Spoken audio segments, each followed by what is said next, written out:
Xin chào. Thank you, President Quang, for your generous words, and let me thank you and the government and the people of Vietnam for the sincere welcome and hospitality that has been extended to me and to my delegation.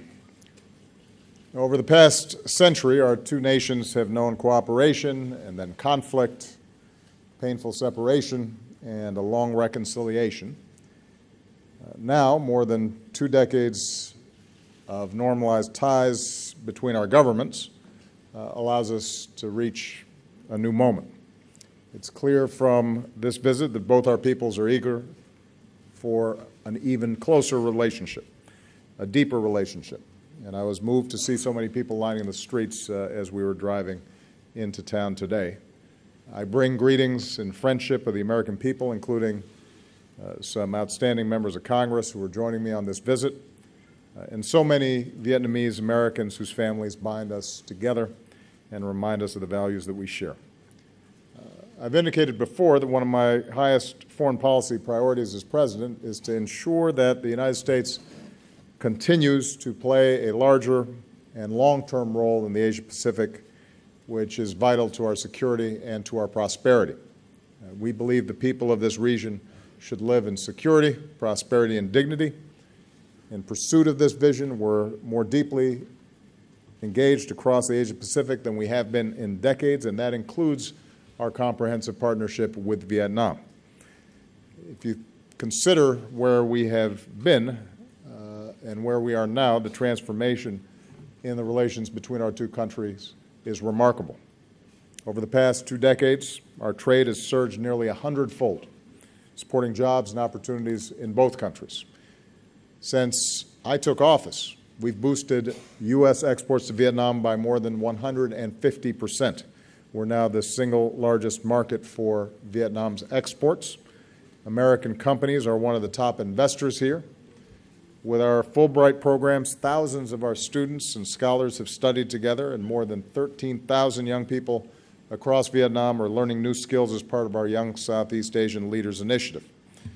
Vietnam has become one of the top 10 countries with students in the United States. This year, we've welcomed nearly 19,000, the most ever. And last year, Vietnam welcomed nearly 500,000 American tourists to this country, and I will assure you that more are on the way. Our two governments are also cooperating more closely than ever. As part of our engagement with ASEAN and the East Asia Summit, we're working together to advance regional security and stability. Vietnam has welcomed American Navy ships to your ports. Our militaries are conducting more exchanges and partnering on maritime security. Together, we're pursuing the Trans-Pacific Partnership, not only to support trade, but to draw our nations closer together and reinforce regional cooperation. We're doing more to meet global challenges, from preventing nuclear terrorism to promoting global health security so that outbreaks of disease don't become epidemics.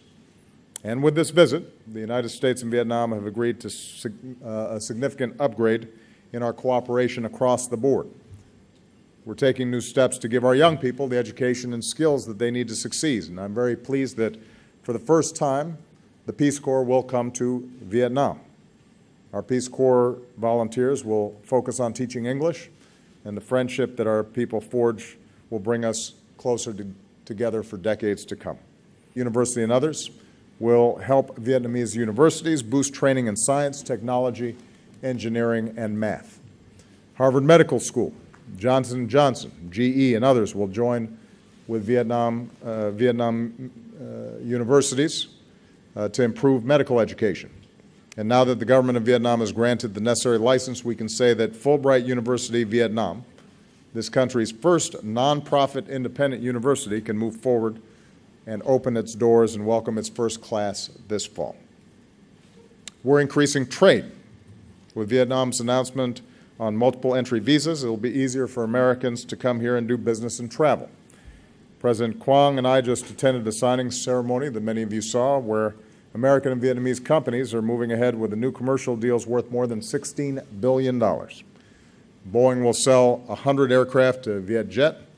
Pratt & Whitney will sell advanced engines. GE Wind will partner with the Vietnamese government to develop more wind power.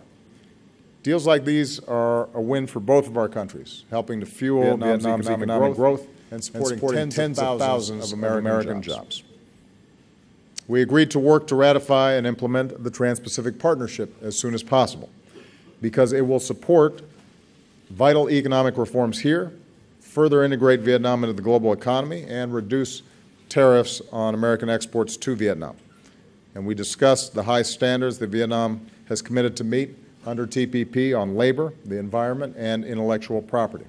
And I conveyed that the United States is prepared to offer technical assistance to Vietnam as it works to fully implement these standards so that TPP delivers the benefits that our peoples expect.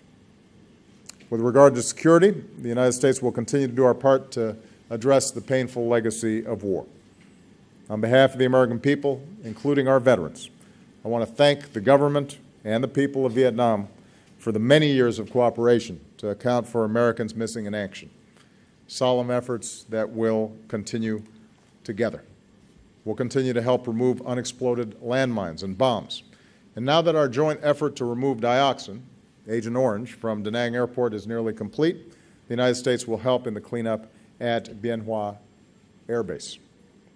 We've agreed to continue deepening our defense cooperation, including patrol boats and training for Vietnam's Coast Guard, and to work more closely together in responding to humanitarian disasters. And I can also announce that the United States is fully lifting the ban on the sale of military equipment to Vietnam that has been in place for some 50 years. As with all our defense partners, sales will need to still meet strict requirements, including those related to human rights. But this change will ensure that Vietnam has access to the equipment it needs to defend itself, and it removes a lingering vestige of the Cold War.